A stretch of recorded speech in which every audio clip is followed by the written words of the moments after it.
Hello everyone. सो ये जो important question है जो हमारे साथ आपको स्क्रीन पे दिख रहा है, which of the following the maximum magnetic moment.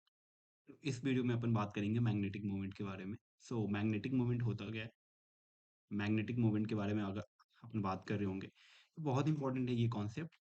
ये मैग्नेटिक मोमेंट को आपने देखा होगा कि जेई में और आपके बोर्ड में इसको बहुत इंपॉर्टेंस दिया जाता है, बट मैं ये बोल सकता हूँ कि आसानी से आपके ना 4 मार्क्स आ सकते हैं अगर ये कॉन्सेप्ट आपको आता है। So we all know what is the formula of magnetic moment. Magnetic moment का क्या फॉर्मूला होता है? अगर मैं मैग्नेटिक मोमेंट की फॉर्मूले की बात करूं, म्यू से दिखाते हैं। ठीक है। So what is mu? Mu equal to under root n into n plus one B M. क्या है ये? Bohr magneton. क्या है ये? Bohr magneton. ठीक है। तो ये मेरा मैग्नेटिक मोमेंट का फॉर्मूला होता है, जिसमें एन क्या होता है? एन होता है मेरा number of unpaired electron. Number of unpaired electrons. ठीक है।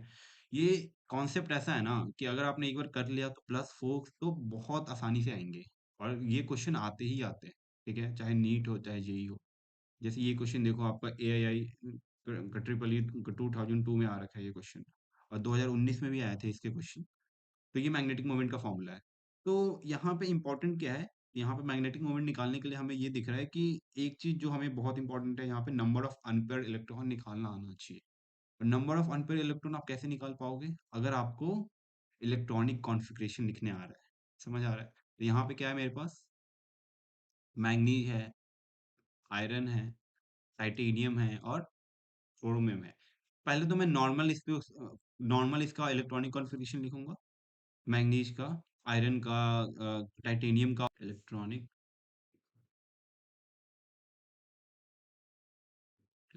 कॉन्फ़िगरेशन आनी चाहिए। तो सबसे पहले एमएन है।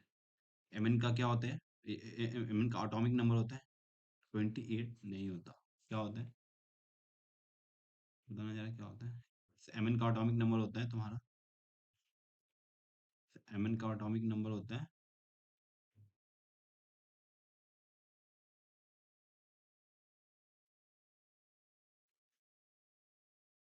25। तो इसका इलेक्ट्रॉनिक कॉन्फ़िगरेशन होता है AR 25 फर्स्ट। ये होता है। ठीक है। तो इसमें अगर मैं, ये तो नॉर्मल एमएन हो गया। अगर मैं एमएन प्लस टू की बात करूं, एमएन प्लस टू में क्या हो रहा होगा? क्या यहाँ से दो नंबर ऑफ इलेक्ट्रॉन गायब हो जाएंगे क्या? जो मेरा एटॉमिक नंबर होता है, एटॉमिक नंबर वो मेरा नंबर ऑफ इलेक्ट्रॉन्स के इक्वल होता है। क्या ये मेरा नंबर ऑफ इलेक्ट्रॉन्स के इक्वल होता है? अगर मैंने यहाँ पे है, और यहाँ पे एम एन प्लस टू का क्या मतलब है कि इसके अंदर नंबर ऑफ इलेक्ट्रॉन दो क्या हो गए? कम हो गए। अब इसके पास कितने बचे? 23 बचे। इसका इलेक्ट्रॉनिक कॉन्फ़िगरेशन लिखना है। ठीक है। ए आर तो मेरा ऐसे ही रहेगा। अब सवाल ये उठता है कि यहाँ पे मैं कि डी ऑर्बिटल से इलेक्ट्रॉन को बाहर निकालूंगा या फिर एस ऑर्बिटल से निकालूंगा। तो क्योंकि एस मेरा आउटर ऑर्बिटल है, हमेशा जो इलेक्ट्रॉन निकलता है कहाँ से निकलेगा? आउटर ऑर्बिटल से निकलेगा। तो यहाँ से एस से दो इलेक्ट्रॉन निकल जाएंगे। ठीक है। तो मेरे पास क्या बचेगा यहाँ पे? यहाँ पे 3d5 4s0। ठीक है। तो यहाँ पे मेरे पास नंबर ऑफ इलेक्ट्रॉन कितने बचे? अनपेयर्ड इलेक्ट्रॉन कितने हो गए? नंबर ऑफ देखो, एक, तीन, ये हो गया, एक, दो, तीन, चार, पाँच। तो ये मेरा 3d5 है। ठीक है, समझ आ गया। तो मैं एन की वैल्यू क्या बोलूंगा? मैं एम एन प्लस टू के लिए number of unpaired electron equal to कितने हो गए यहाँ पे? 5 हो गए। तो ये जैसे हमने एम एन के लिए देखा, हमारे पास और क्या क्या थे? और अगर मैं देखूँ, so we already we have, देखो हमारे पास दूसरा क्या है यहाँ पे? ये है। तो इसके लिए भी मुझे देखना है ना? ठीक है, तो अभी अपन देखेंगे। हम्म, एक मिनट। ठीक है। तो अभी मैंने एम एन के लिए देखा, दूसरा मेरे पास क्रोमियम के लिए देख रहे होंगे।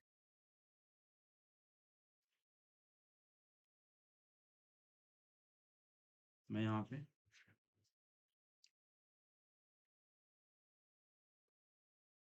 सी आर के लिए देखूंगा क्या होता है इलेक्ट्रॉनिक कॉन्फ़िगरेशन इसका, सॉरी, ये आपको मालूम होगा, ये एक एक्सेप्शन भी होता है मेरा 3D सीरीज।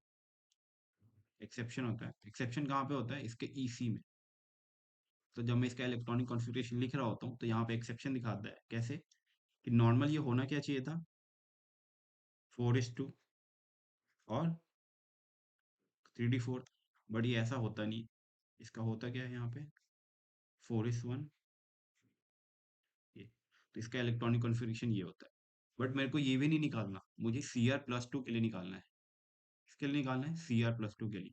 अब देखो, मैंने यहाँ पे Cr+2 कर दिया, अब यहाँ पे क्या होगा, क्या यहाँ पे 2 इलेक्ट्रॉन कम हो जाएंगे, तो 24 से 22 हो गया। अब इसके लिए मुझे इलेक्ट्रॉनिक कॉन्फ़िगरेशन निकालना है। तो मुझे मालूम है कि सबसे पहले तो इलेक्ट्रॉन मेरा आउटर ऑर्बिटल से जाएगा, जो कि इससे एक इलेक्ट्रॉन यहाँ से चले गया और एक इलेक्ट्रॉन मेरा 3d5 से चले गया। तो इसका इलेक्ट्रॉनिक कॉन्फ़िगरेशन कुछ ऐसा नहीं हो जाएगा, देखो,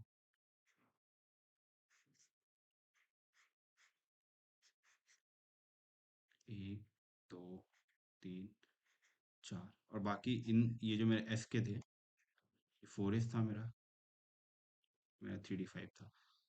तो क्या हो गया इसका इलेक्ट्रॉनिक कॉन्फ़िगरेशन की अगर मैं बात करता हूँ, क्या हो गया यहाँ पे इसका इलेक्ट्रॉनिक कॉन्फ़िगरेशन, AR 3D, क्या होगा, A1 2 3 4, समझ आ गया। तो यहाँ पे नंबर ऑफ अनपेयर इलेक्ट्रॉन कितने हो गए इसमें, तो number of unpaired electron equal to 4, समझ आ गया। ठीक है, Cr की बात हो गई, Mn की बात हो गई, और क्या था मेरे पास, और क्या था मेरे पास, Ti, टाइटेनियम +2 था, ठीक है। अब इसमें अपन देखते हैं, टाइटेनियम में देखेंगे अपन, है ना। तो पहले तो नॉर्मल मैं टाइटेनियम का देख रहा हूँ यहाँ पे, Ti का देखूंगा,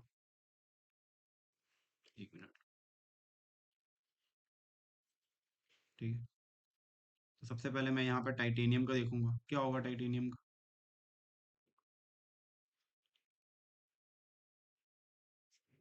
सब इसका एटॉमिक नंबर कितना होता है, स्कैंडियम के बाद आता है टाइटेनियम, मतलब 22 होता है, ठीक है। तो इसका मैं, अगर मैं इसका इलेक्ट्रॉनिक कॉन्फ़िगरेशन लिखूँ तो Ar 4s 2 और 3D, कि ये हो रहा होगा, समझ आ रहा है। तो ये इसका इलेक्ट्रॉनिक कॉन्फ़िगरेशन, लेकिन मुझे लिखना किसका है, Ti+2 का। क्या हो जाएगा इसमें, 2 इलेक्ट्रॉन इसमें से कम हो गए, 20 हो गया, ठीक है। तो अब इसका इलेक्ट्रॉनिक कॉन्फ़िगरेशन क्या हो जाएगा, Ar, दो आउटर मोस्ट, जो आउटर मोस्ट शेल के अंदर जो ऑर्बिटल था, इसके अंदर से 2 इलेक्ट्रॉन गायब हो गए। अब ये क्या हो गया यहाँ पे, 4s, तो यहाँ पे बस ये 3d2 बचा, और 4s 0, क्योंकि इसके अंदर तो है ही नहीं, ठीक है। तो ये मेरा फाइनल इलेक्ट्रॉनिक कॉन्फ़िगरेशन हुआ, Ar 3d2। तो यहाँ पे n की वैल्यू क्या हो जाएगी, नंबर ऑफ इलेक्ट्रॉन यहाँ पे कितने बचे, number of electron equal to, मतलब n जो होगा मेरा, n कितना हो बचा यहाँ पे, देखो n कितना बचा, number of electron, sorry, unpaired electron, तो नंबर ऑफ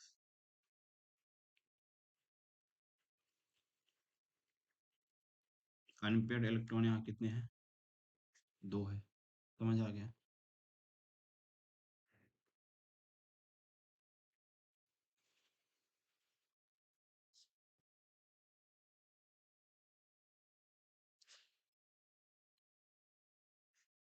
2 आ गए, ठीक है।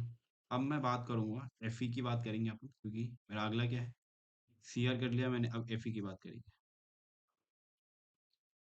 अब मैं Fe की बात कर रहा हूँ,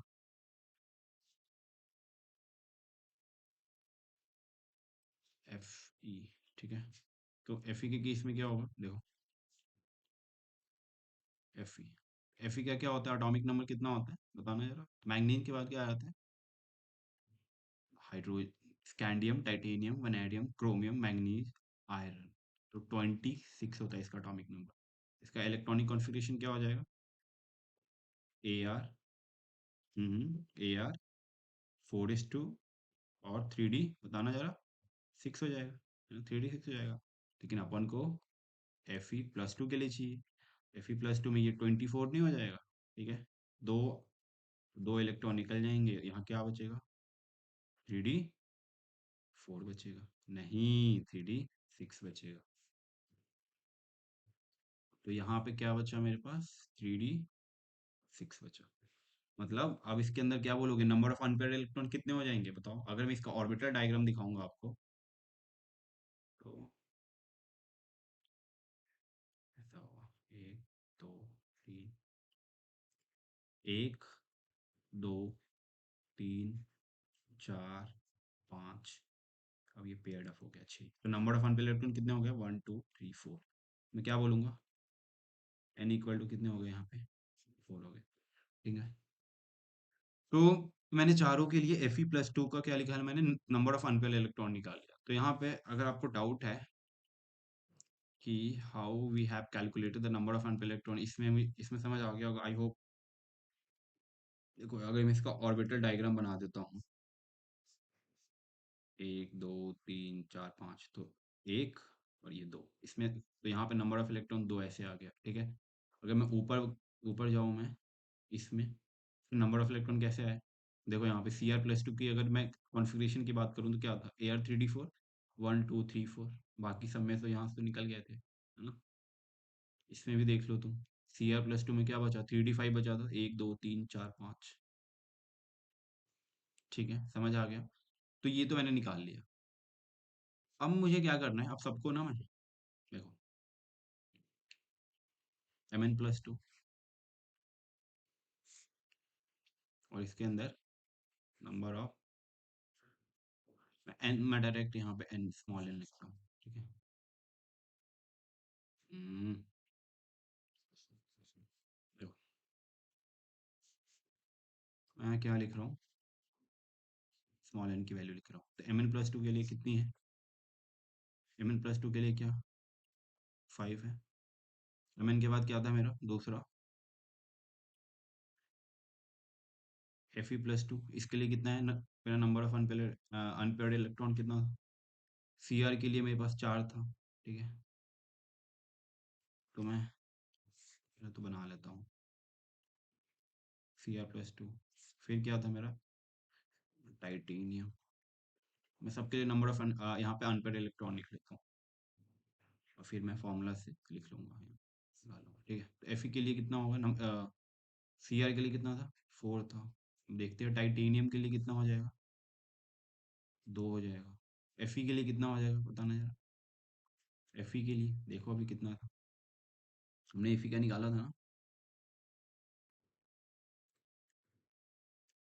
4। तो Fe के लिए कितने हो गए, 4 हो।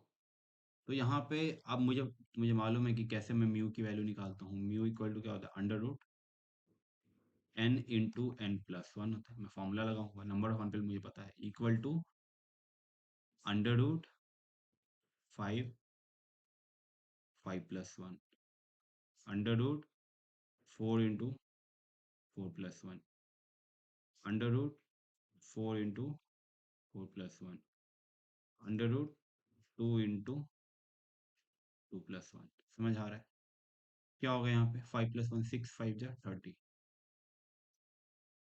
अंडर रूट 30, क्या आ गया यहाँ पे, 5 अंडर रूट 20, क्या आ गया, अंडर रूट 20, यहाँ पे क्या आ गया,